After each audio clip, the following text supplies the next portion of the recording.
libéré, oui je suis libéré. Mes péchés sont pardonnés, maintenant je suis sauvé. Délivré, oui je suis délivré de tous mes ennemis. Jésus m'a libéré. Il n'y a plus de condamnation, plus de condamnation.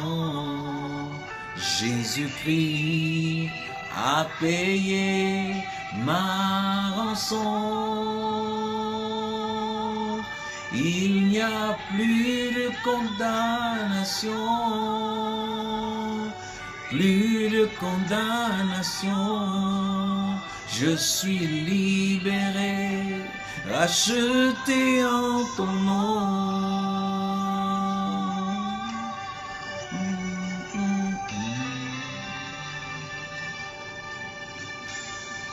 Justifié, oui je suis justifié. La culpabilité, Jésus l'a enlevé. Sanctifié, oui je suis sanctifié. Par le sang de l'agneau, Jésus régénéré.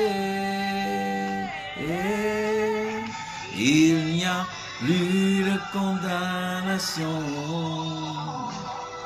plus de condamnation. Jésus-Christ a payé ma rançon.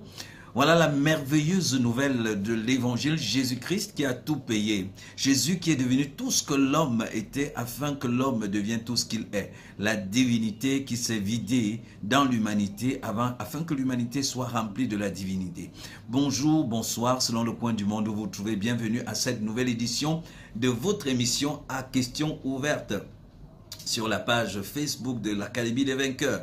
C'est toujours un plaisir de vous retrouver sur cette page et surtout avec une question aussi importante que celle que vous avez posée aujourd'hui et à laquelle nous allons répondre avec la grâce de Dieu. Nous n'allons pas pouvoir répondre à cette question juste dans cette émission. Nous aurons besoin de plus d'une émission pour répondre à la question, car comme vous le savez, notre but n'est pas simplement de vous donner quelques informations passagères, mais de pouvoir révéler tout le conseil de Dieu concernant les sujets que vous posez. Donc, la question de ce jour, c'est celle de savoir si une femme, selon Dieu, si une femme peut rendre ministère en assemblée, particulièrement est-ce qu'une femme doit prêcher, enseigner la parole de Dieu, est-ce qu'une femme peut être pasteur? Voilà la question qui nous est posée. C'est une question, il faut le dire, même au milieu des théologiens, qui a fait couler beaucoup d'encre et de salive, et donc nous ne prétendons pas que c'est une question banale ou une question facile, parce qu'il y a certes des femmes qui ont fait des choses remarquables dans la Bible depuis le livre de la Genèse,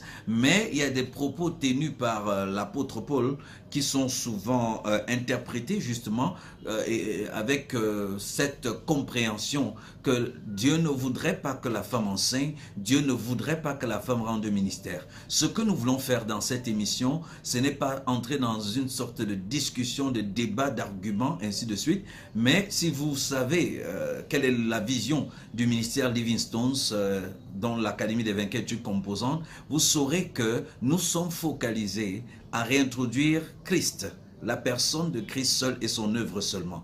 Il s'agit de Christ. Nous croyons qu'il y a tellement de débats sur la parole de Dieu et sur différents sujets dans la Bible simplement parce que la base, le référent fondamental à partir duquel nous sommes appelés à interpréter ou à comprendre la Bible est mis de côté et nous utilisons d'autres référents. Généralement, pour une question comme celle qui est posée, celle de savoir si la femme, selon Dieu, peut être ministre, si une femme doit prêcher, si une femme doit enseigner, pour beaucoup de questions semblables, la tendance est d'aller chercher soit dans la loi de Moïse ou chercher un ou deux versets bibliques qui semblent dire qu'elle doit enseigner ou qu'elle ne doit pas enseigner. Mais vous savez, la loi de Moïse ou quelques versets bibliques pris par-ci par-là ne constituent pas le référent de Dieu. Le référent de Dieu, c'est Dieu lui-même. Ce n'est pas simplement ce qu'il a dit, ce n'est pas simplement ce qu'il fait, mais c'est lui-même, sa personne et l'expression de cette personne au travers de ses œuvres. Et l'image visible de ce Dieu invisible, c'est Christ. Christ est tout ce que Dieu est. Christ est tout ce que Dieu peut être. Christ est tout ce que Dieu a été. Donc lorsque nous entrons dans la compréhension des sujets bibliques ou dans l'application des principes bibliques, nous devons avoir, ou dans l'interprétation même de la Bible, nous devons avoir la personne de Christ et l'œuvre accomplie par lui comme étant la référence ultime, comme étant la base de notre compréhension des Écritures. Donc c'est ce que nous allons faire dans notre approche de réponse à cette question. Nous n'allons pas chercher à savoir est-ce qu'il y a un verset biblique qui dit que la femme doit enseigner ou alors est-ce qu'il y a un autre verset biblique qui dit que la femme ne doit pas enseigner. Nous allons découvrir la pensée originale de Dieu concernant l'homme et la femme. Et nous allons partir de là pour voir comment comprendre la femme aujourd'hui dans le mystère de Christ. Comment comprendre la femme aujourd'hui dans la nouvelle création. Quel est le rapport que Dieu, dès le commencement, a établi entre l'homme et la femme?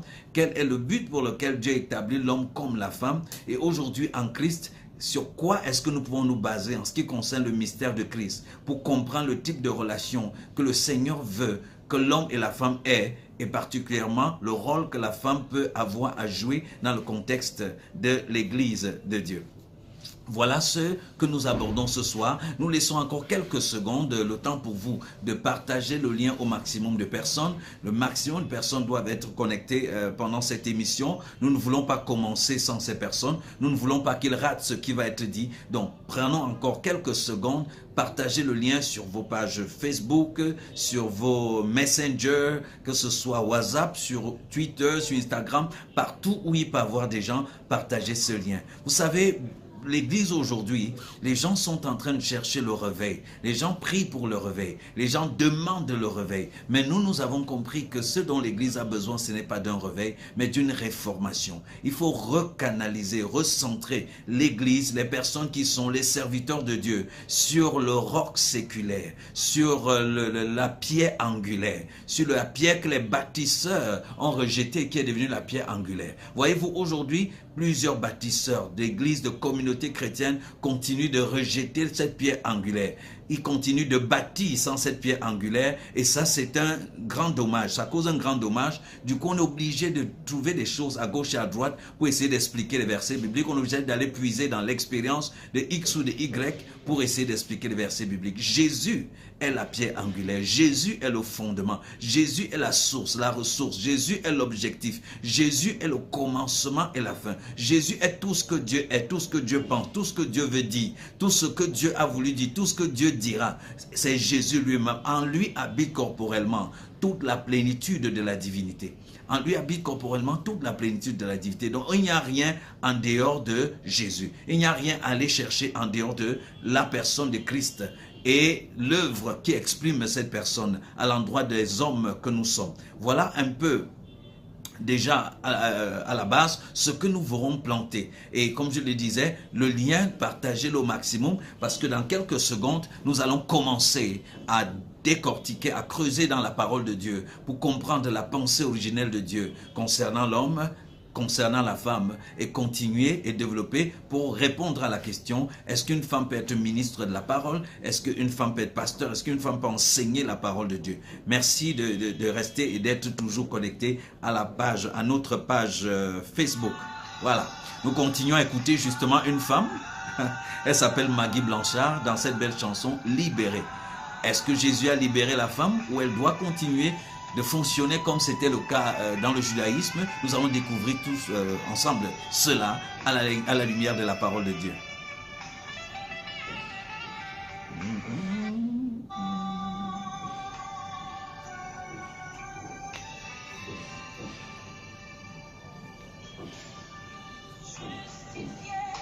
Oui, je suis justifié.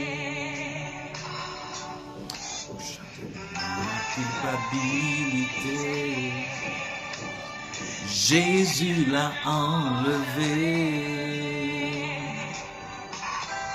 Sanctifié, oui je suis sanctifié. Le sang de l'agneau qui m'a régénéré. Il n'y a plus de condamnation. Plus de condamnation. Jésus-Christ a payé ma rançon. Il n'y a plus de condamnation, plus de condamnation. Je suis libéré, racheté en son nom.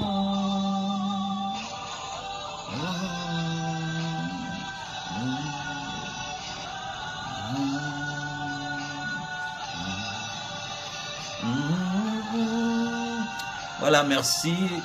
Merci pour tous ceux qui se connectent du côté de la France, l'Allemagne, le Canada, le Cameroun, Yaoundé, Douala. Oui, Bafoussam aussi. Merci, merci à chacun d'entre vous. Bienvenue, bienvenue à ce moment particulier.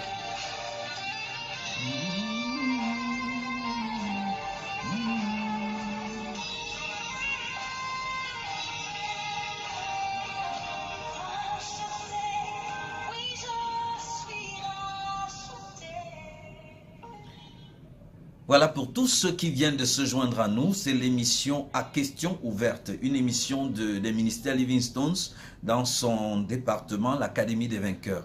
Nous voulons proposer des réponses à certaines questions qui influencent négativement la foi des fils et qui les empêchent de vivre et d'exprimer toute la liberté qu'ils ont en Christ, de pouvoir être tout ce qu'ils sont en Christ et de manifester tout ce qu'ils sont appelés à manifester en Christ. Ce soir ou ce jour, nous répondons à la question de savoir est-ce qu'une femme peut être ministre de la parole de Dieu? Est-ce qu'une femme peut enseigner? Est-ce qu'une femme peut prêcher? L'apôtre Paul ne dit-il pas que la femme devrait se taire dans l'église et qu'il ne permet pas à la femme d'enseigner? Et nous avons dit que nous allons aborder cette question en plusieurs émissions. Donc dans cette première émission, nous voulons commencer par découvrir l'intention, la pensée originelle de Dieu pour l'homme. Et bien qu'il sera assez clair quelle est notre position par rapport à la question dans cette émission, je vous invite à suivre toute la série d'émissions parce que pour chaque question qui est posée, il est bien de connaître tout le conseil de Dieu, d'avoir tous les contours de la question pour enlever tout doute et ne pas continuer en avançant, d'avoir de nouveaux points qui viennent créer la confusion. C'est pour cela que nous enseignons. Alors, qu'est-ce que Dieu, dès le départ, quand il crée la femme, qu'est-ce qu'il a à l'esprit? Nous savons que Dieu ne se répand pas de ses dons ni de son appel. Donc si nous pouvons déterminer ce que Dieu a à l'esprit dès le commencement, quand il crée l'homme et la femme, nous pouvons savoir ce que Dieu continue d'avoir à l'esprit aujourd'hui, lorsqu'il opère avec l'homme et la femme. Nous allons lire dans la Bible, dans Genèse chapitre 1, à partir du verset 27, Genèse chapitre 1, verset 27 et 28, et ensuite nous allons lire Genèse chapitre 2, verset 18. Dans Genèse chapitre 1 au verset 27 et 28, il est écrit: Dieu créa l'homme à son image. Il le créa à l'image de Dieu. Il créa l'homme et la femme. Dieu les bénit et Dieu leur dit: soyez féconds, multipliez, remplissez la terre et l'assujettissez. Et dominez sur les poissons de la mer, sur les oiseaux du ciel et sur tout animal qui se meut sur la terre. Genèse chapitre 2 verset 18 dit: L'Éternel Dieu dit: il n'est pas bon que l'homme soit seul. Je lui ferai une aide semblable à lui. Il n'est pas bon que l'homme soit seul. Je lui ferai une aide semblable à lui. Voilà trois versets bibliques qui en disent long sur la pensée de Dieu concernant l'homme et la femme. Voyez, la pensée originelle de Dieu a été que l'homme et la femme soient des co-leaders. Le verset 27 nous dit: faisons l'homme à notre image, selon notre ressemblance. Pardon. Dieu créa l'homme à son image, il le créa à l'image de Dieu, il les créa l'homme et la femme. Dieu les bénit et Dieu leur dit, Dieu n'a pas dit à l'homme seul, Dieu a dit à l'homme et à la femme qu'il avait créé: soyez féconds. Qui doit être fécond? L'homme doit être fécond, la femme doit être fécond. Multipliez. Qui doit multiplier? L'homme doit multiplier, la femme doit multiplier. Remplissez la terre. Qui doit remplir la terre? Les deux ensemble doivent remplir la terre. L'assujettissez. Qui doit le faire? L'homme et la femme doivent assujettir la terre et dominer sur les poissons de la mer. Qui doit dominer? L'homme et la femme doivent dominer. sur les oiseaux du ciel et sur tout animal qui se met sur la surface de la terre. Vous voyez, Dieu ne dit pas que la Bible ne dit pas que Dieu a fait l'homme et la femme et il a dit à l'homme de dominer. Il a dit à l'homme d'avoir autorité sur tout ce qui existe. Le mot dominer ici, c'est un mot en hébreu qui veut dire gouverner, régner, diriger, prendre soin, préserver. Donc, qui doit diriger? L'homme et la femme. En d'autres termes, l'homme comme la femme ont été créés pour diriger, pour dominer, pour assujettir la terre, pour amener à la manifestation sur la terre le genre de règne et de gouvernement qui existe dans les cieux. C'est ça la pensée de Dieu. Dieu a eu à la pensée dès le départ, donc que l'homme et la femme soient co-leaders pour dominer, c'est-à-dire gouverner la terre ensemble. On comprend qu'une égalité de position, d'autorité devant Dieu était la pensée de Dieu dès le départ. Et ceci est confirmé aussi dans le Nouveau Testament. Dieu pense dès le départ à une égalité en autorité, en position, en situation entre l'homme et la femme. Avant la chute de l'homme, il y a une hiérarchie entre l'homme et la femme. Il y a une hiérarchie, mais il n'y a pas la domination de l'homme sur la femme.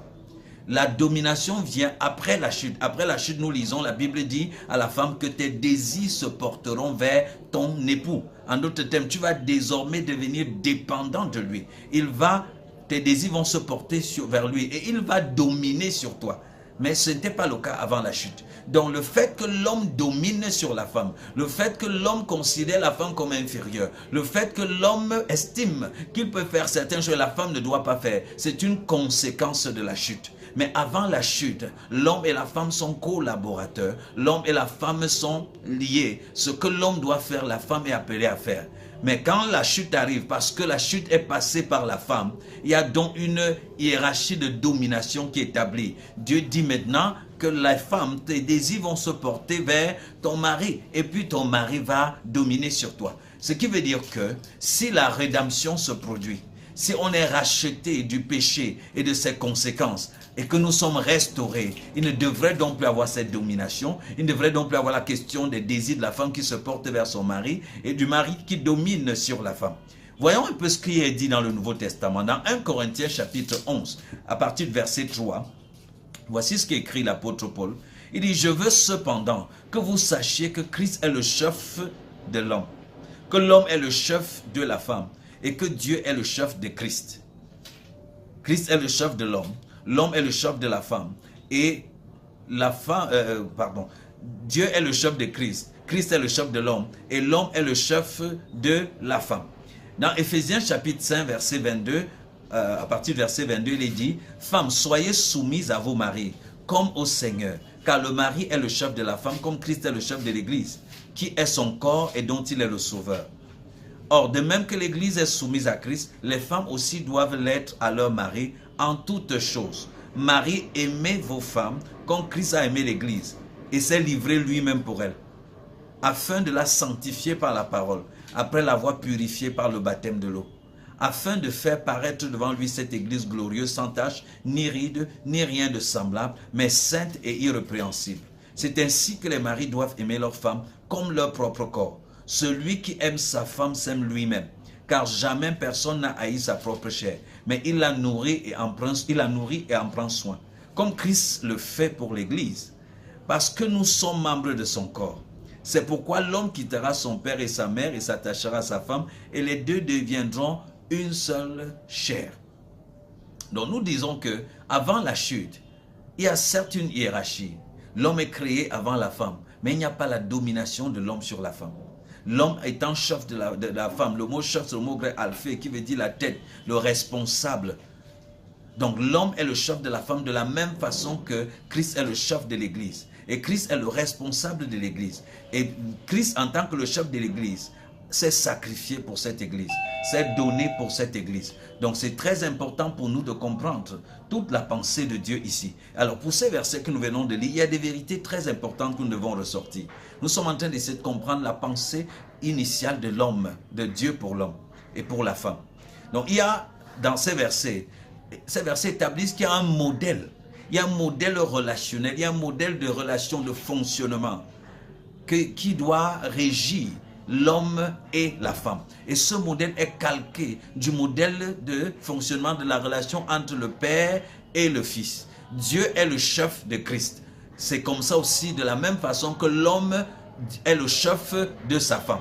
Donc c'est le même type de chefferie. En d'autres termes, si nous voulons comprendre quel est le rapport qui doit exister entre l'homme et la femme, nous devons aller comprendre le rapport qui existe entre Dieu et Jésus. Si nous voulons comprendre le rapport qui existe entre l'homme et la femme, nous devons comprendre le rapport qui existe entre le Père et le Fils. Si nous pouvons comprendre ce qui existe entre le Père et le Fils, alors nous allons comprendre la pensée de Dieu en ce qui concerne le fonctionnement entre l'homme et la femme. J'espère que quelqu'un est en train de me comprendre ce jour. La femme doit être à l'homme ce que Christ doit. La femme doit à l'homme ce que Christ doit à Dieu. La femme peut faire en présence de son époux ce que le Fils fait en présence de son Père. Christ est soumis au Père par une soumission volontaire basée sur l'accord, l'adhésion et le dévouement du Fils à la volonté du Père. C'est de cette façon que Christ est soumis. Le Père ne force pas Christ. Jésus dit que je donne ma vie, personne ne me l'enlève. Je choisis de la donner parce que j'ai la capacité de la donner et la capacité de la reprendre. Donc c'est un choix qui est fait. Il choisit de donner sa vie pour glorifier, pour honorer le Père. Donc comme je disais, il y a un modèle de relation ou fonctionnement. Il y a un modèle de relation qui existe entre l'homme et la femme qui doit se calquer sur la relation entre le Père et le Fils. La relation entre la femme et l'homme est régie par le même type de fonctionnement que la relation en Christ et Dieu, entre Christ et Dieu son chef. La femme doit à l'homme ce que Christ doit à Dieu. La femme peut faire en présence de l'homme ce que le Fils fait en présence du Père. Christ est soumis au Père par une soumission volontaire, basée sur l'accord, l'adhésion et le dévouement du Fils à la volonté du Père. Christ pouvait donc enseigner, prêcher, faire des miracles, pourvu que cela soit en accord et en adhésion à la volonté du Père. Et si la relation entre Christ et le Père, c'est le même genre de relation qui doit exister entre la femme et l'homme, nous comprenons donc que ce que la femme peut faire, elle peut tout faire en présence de l'homme, pourvu que cela soit en accord avec la volonté de l'homme, en soumission à la volonté, à la pensée de l'homme, pourvu qu'il y ait accord entre les deux. Le Père et le Fils fonctionnent selon le principe de l'accord, chacun jouant un rôle ou un autre, reflétant, honorant, s'honorant mutuellement. Voilà le principe qui existe entre le Père et le Fils. Donc ce principe, nous l'avons lu, doit être calqué, reproduit dans la relation entre l'homme et la femme. Et voici plus précisément comment Jésus lui-même décrit cela. Dans Jean chapitre 5 verset 19, Jésus dit, il est écrit, Jésus reprit donc la parole et leur dit, en vérité, je vous le dis, le Fils ne peut rien faire de lui-même. Il ne fait que ce qu'il voit faire au Père. Et tout ce que le Père fait, le Fils aussi le fait pareillement. On pourrait dire, une femme pourrait dire, je ne peux rien faire de moi-même. Je ne fais que ce que je vois mon mari faire. Si je vois mon mari prêcher, je prêche. Si je vois mon mari enseigner, j'enseigne. Si je vois mon mari prier, je prie. Si je vois mon mari annoncer l'évangile dans la rue, j'annonce l'évangile dans la rue. Je ne fais que ce que je vois mon mari faire. Je ne fais rien par moi-même. Je ne fais que ce que je vois mon mari faire. Donc la femme a une pleine participation à ce que l'homme est et à ce que l'homme fait. Dans Jean chapitre 5 au verset 19, que nous venons de lire, au verset 20, Jésus continue en disant, « Car le Père aime le Fils et lui montre tout ce qu'il fait. Et il lui montrera des œuvres plus grandes que celle-ci, afin que vous soyez dans l'étonnement. » Donc le Père aime le Fils, et du coup le Père montre au Fils ce qu'il fait. L'homme aime sa femme. Hommes, aimez vos femmes comme Christ a aimé l'Église, a donné sa vie pour elle. L'homme qui aime sa femme montre à sa femme ce qu'il fait. Montre à sa femme comment prêcher s'il prêche. Montre à sa femme comment enseigner s'il enseigne. Montre à sa femme comment gérer les affaires s'il gère les affaires. Il ne cache rien à sa femme. Il met à la disposition de sa femme son aptitude, ses compétences, ce qu'il sait faire afin de bâtir sa femme, afin de cultiver sa femme, afin de rendre sa femme, de capaciter sa femme. Vous savez, je me suis toujours dit que, en lisant le livre de Genèse, que le problème de Ève qui a mangé le fruit défendu, c'était une question d'un homme qui n'a pas su bâtir sa femme. Parce que quand Dieu dit à l'homme, tu ne mangeras pas, tu pourras manger du fruit de tous les arbres du jardin, mais du fruit de l'arbre de la connaissance du bien et du mal, tu ne mangeras pas. Ève n'est pas encore sortie d'Adam. Adam est seul. C'est à lui que cela est adressé. Donc si plus tard, Ève est supposée savoir ce que Dieu a dit, c'est à Adam d'enseigner cela à Ève. Et je ne sais pas s'il a pris le temps d'enseigner. Parce que quand on entend Ève répondre au serpent, le serpent lui dit, Dieu a-t-il réellement dit de ne pas manger du fruit de cet arbre? Ève dit, oui, il a dit de ne même pas toucher. Qui a ajouté ne pas toucher dessus? Dieu n'avait pas dit à Adam de ne pas toucher. Dieu avait dit à Adam de ne pas manger. Parce que le jour où il en mangera, il mourra. Mais sa femme dit que Dieu a dit de ne même pas toucher. Est-ce que c'est Ève qui a ajouté ça dessus? Ou alors elle n'avait pas bien compris ce qu'Adam avait dit ou avait transmis de la part de Dieu. Donc, il est possible qu'Adam n'avait pas bien enseigné Ève. Il est possible qu'il ne l'avait pas suffisamment impacté de la parole de Dieu. Ce qui fait qu'elle a été sensible à ce que le diable était en train de lui dire. Donc l'homme, Jésus dit ici que le Père aime le Fils, comme l'homme aime sa femme. Et il lui montre tout ce qu'il fait. Donc, il lui montre tout ce qu'il dit. Je sais qu'il y a des hommes qui cachent tout, les comptes bancaires, ils cachent tout à leur femme. Mais le principe ici, c'est que l'amour fait montrer. L'amour fait expliquer. L'amour fait investir dans l'autre. L'amour fait bâtir l'autre. L'amour fait cultiver l'autre. Donc, parce que le Père aime le Fils, il s'est investi et il montre au Fils ce qu'il fait. Or, nous avons lu plus haut que la relation qui existe entre le Père et le Fils, c'est cette même relation, c'est ce même fonctionnement qui doit exister entre l'homme et la femme, selon la chaîne hiérarchique que nous avons énoncée. Donc, l'homme est appelé à montrer également tout à sa femme pour l'équiper et la rendre capable. Donc, tout ce que le Père fait, c'est ça que le Fils fait. Tout ce que l'homme fait, c'est aussi ça que la femme fait. En d'autres termes, si elle dit à ma femme, tu ne prêches pas, c'est que moi je dois arrêter de prêcher. Si elle dit à ma femme, tu n'enseignes pas, c'est que je dois arrêter d'enseigner. Parce que ce que je fais, je lui montre afin qu'elle soit capable aussi de faire cela. Et au verset 21, Jésus dit, car comme le Père ressuscite les morts et donne la vie, ainsi le Fils donne la vie à qui il veut. Oui, il ne fait que faire ce que le Père fait. Je ne fais que faire ce que... Je suis un être sous autorité. Et dès que mon autorité engage quelque chose, je suis automatiquement impliqué dedans. Je reproduis cela.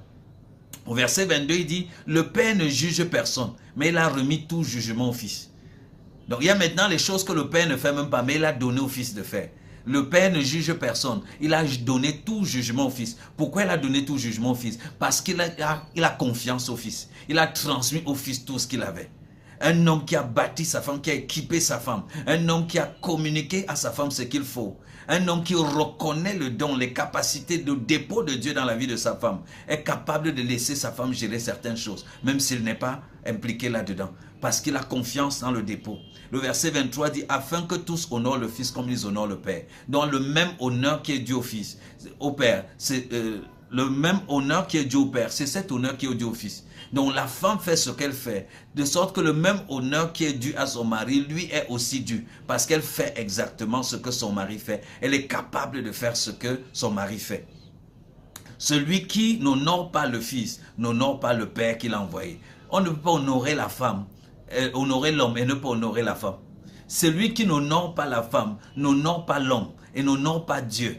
Celui qui honore l'homme doit aussi honorer la femme. Parce que les deux ne font qu'un. Les deux sont devenus une seule chair. Les deux ont reçu la même mission, la même responsabilité, le même dépôt, la même onction, la même puissance. Donc personne ne doit honorer un et délaisser l'autre.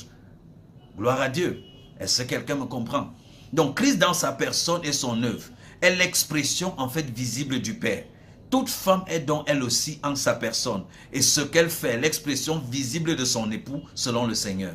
Elle peut être et faire tout pourvu que ce soit en accord, en adhésion et en soumission à la volonté de son époux selon le Seigneur. Elle doit faire les choses en accord avec son époux. C'est pourquoi l'apôtre Paul dit qu'elle aille demander à son époux, qu'elle se taise dans l'assemblée, mais qu'elle aille demander à son époux s'il y a quelque chose qu'elle ne comprend pas. L'amour de l'homme pour la femme est calqué sur l'amour de Christ pour l'Église. Alors l'Église, corps de Christ, peut-elle enseigner? L'Église qui est le corps de Christ, qui est l'épouse de Christ. Est-ce que Christ, selon Christ, son épouse qui est l'Église peut enseigner? Est-ce que selon Christ, son épouse qui est l'Église peut être pasteur? Est-ce que selon Christ, son épouse qui est l'Église peut être apôtre?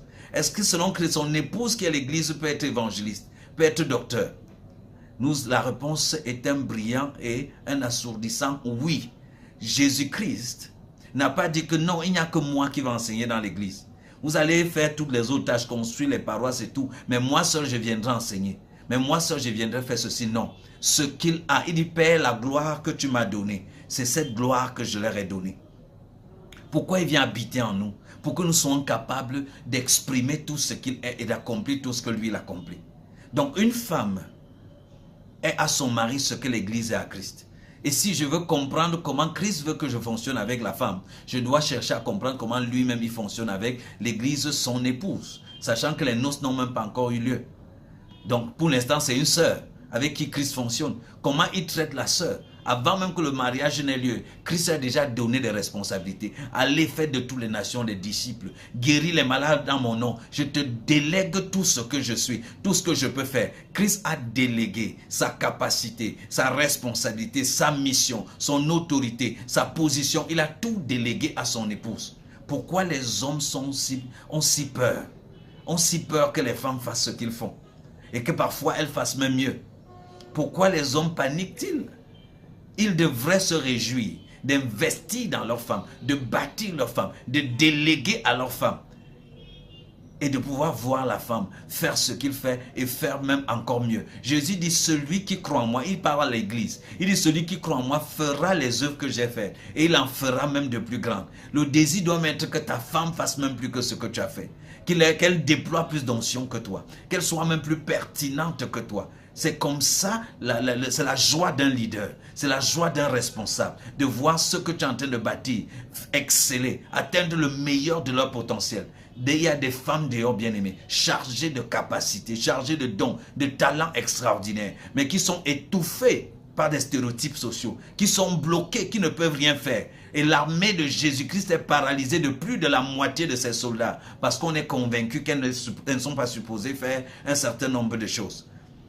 Nous aurons l'occasion dans les émissions suivantes à découvrir des femmes que Dieu a utilisées de manière extraordinaire dans l'Ancien Testament, à découvrir dans le Nouveau Testament des femmes que Dieu a utilisées de manière extraordinaire. Je vais même vous parler d'une apôtre, compagnon de l'apôtre Paul, qui était apôtre et qui était une femme. Il y avait des apôtres dans l'église primitive qui étaient des femmes. Il y avait des prophétesses, il y avait des enseignants, il y avait des personnes. Quand la Bible nous parle de Priscille et Aquilas, ils ont fait asseoir, comment il s'appelle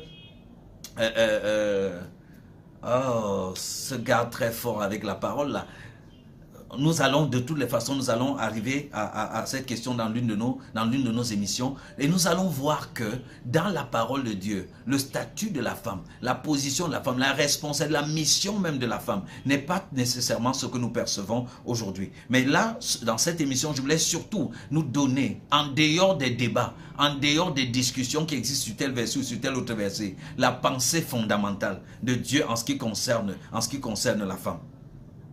Le verset 29 d'Éphésiens invite l'homme à prendre soin de sa femme et à la nourrir comme étant son propre corps. Il dit, personne n'a jamais haï son propre corps, mais on prend soin de ce corps-là et on nourrit ce corps-là. Ceci renvoie à équiper la femme, à la capacité pour qu'elle puisse collaborer à l'accomplissement de la volonté de Dieu en développant et en investissant tout talent, tout trésor et même le temps que Dieu lui a donné pour glorifier ce Dieu.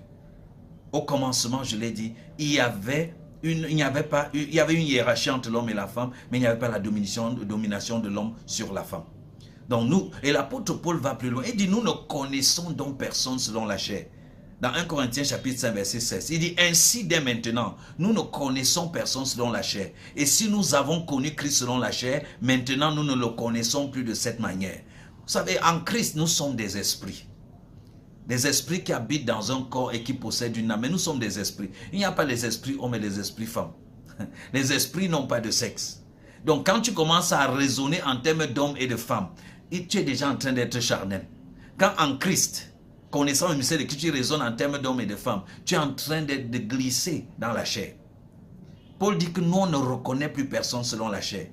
Et dans Galates, dans le livre de Galates au chapitre 3, verset 24, il dit, ainsi, la loi a été comme un pédagogue. La loi qui séparait l'homme de la femme. La loi qui fixait ce que la femme peut faire, ne peut pas faire. Ce que l'homme peut faire, ce que l'homme ne peut pas faire. Il dit que la loi là était comme un pédagogue pour nous conduire à Christ. Afin que nous fussions justifiés par la foi. Galates 3, 25. La foi étant venue, nous ne sommes plus sous ce pédagogue. La loi qui traçait et qui fixait, qui bloquait la femme ne peut pas, l'homme peut, ainsi de suite et tout. C'était juste un éducateur. C'était un coach qui voulait nous encadrer. nous canaliser jusqu'à ce que Christ vienne. C'était l'ombre de la chose jusqu'à ce que nous arrivions à la réalité. Maintenant, Paul dit, vous tous qui avez été baptisés en Christ, hommes et femmes, dans le cas il dit vous tous, il s'agit des hommes et des femmes, vous tous qui avez été baptisés en Christ, vous avez revêtu Christ. Vous avez revêtu Christ. Il n'y a plus ni juif ni grec, il n'y a plus ni esclave ni libre, il n'y a plus ni homme ni femme, car tous vous êtes un en Jésus-Christ. C'est clair. Il n'y a plus ni homme ni femme. Nous sommes tous un en Jésus-Christ. Donc commencer à voir des fils de Dieu en termes d'hommes et de femmes, c'est un problème. C'est la chair. Dans l'esprit, nous ne connaissons les gens que selon l'esprit. Cette sœur en Christ, tu la connais dans l'esprit comme un fils de Dieu, pas une fille de Dieu. Un fils de Dieu, c'est-à-dire une émanation, une expression de la divinité. Donc nous ne connaissons personne selon la chair.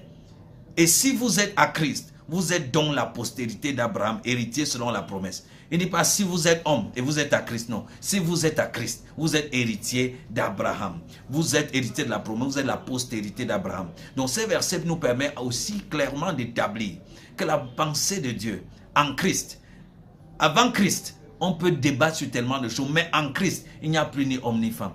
En Christ, il n'y a plus de juifs ni de grecs. En Christ, il n'y a plus de païens ni de non-païens. En Christ, il n'y a plus d'esclaves, il n'y a pas de libres. Nous sommes tous un. Nous sommes devenus un même corps, une même chair, un même esprit avec le Christ. Ce que Christ fait, c'est ce qu'il veut que nous fassions, hommes comme femmes. Ce qu'il est, c'est ce que nous sommes devenus, hommes comme femmes. Si Christ est la tête de l'église dont nous formons le corps, et que la femme, chacun de nous est un membre de son corps, ça veut dire que la personne que tu appelles femme est peut-être le doigt, l'autre est l'orteil, l'autre est ceci, et ainsi de suite. Les hommes ne sont pas le cerveau, et puis les femmes sont maintenant les ongles, non. Nous sommes tous membres du corps. Chacun a reçu de Dieu un don particulier. Et il y a donc des hommes et des femmes qui ont reçu de Christ. La Bible dit que quoi? Christ est monté au ciel, il a fait des dons. Il a fait des dons aux hommes. Il a fait des dons à l'humanité. Et il a fait des autres comme apôtres, d'autres comme prophètes, d'autres comme docteurs, d'autres comme évangélistes, d'autres comme pasteurs, et ainsi de suite. Cela concerne tout le monde. Et comme nous l'avons dit dans les émissions qui viennent, nous allons vous montrer des femmes pasteurs, des femmes apôtres, des femmes prophètes, des femmes docteurs, des femmes évangélistes dans la parole de Dieu. Et quand nous allons finir de montrer tout cela, nous allons donc prendre ces passages considérés comme passages compliqués et appliquer les règles de l'interprétation et pouvoir vous éclairer sur ce que ces passages veulent réellement dire, sur quelle est la pensée que l'apôtre Paul voulait exprimer au travers de ces différents passages. Pour aujourd'hui, nous allons nous arrêter à ce niveau. Merci pour vos réactions, vos commentaires, vos questions. Laissez-les sur la page. Envoyez-nous davantage de questions. Cette émission, c'est pour vous éclairer, étant nous-mêmes éclairés par l'Esprit de Dieu. Merci de prier également pour nous, pour que cette émission porte du fruit dans le cœur de ceux qui l'écoutent. Merci d'avoir été nombreux à être connectés. Vous êtes bénis en Christ. Demeurez focalisés sur la personne de Christ seul et son œuvre seulement. Refusez de comprendre la Bible, d'interpréter la parole de Dieu en dehors de Christ. Refusez de laisser le commandement nouveau, qui est l'amour en Christ, pour retourner à la loi de Moïse et essayer par vos efforts d'être agréable à Dieu. Et pour toutes les femmes qui nous suivent, pour toutes celles qui vont nous suivre, parce que vous allez partager la vidéo au maximum, nous prions que tout le dépôt que Dieu a mis en vous, femmes, le don, les talents, les capacités, que cela explose dans votre génération et que vous puissiez créer le plus grand impact pour le Seigneur selon les différents domaines dans lesquels il vous aura capacité. Vous êtes bénis au nom de Jésus.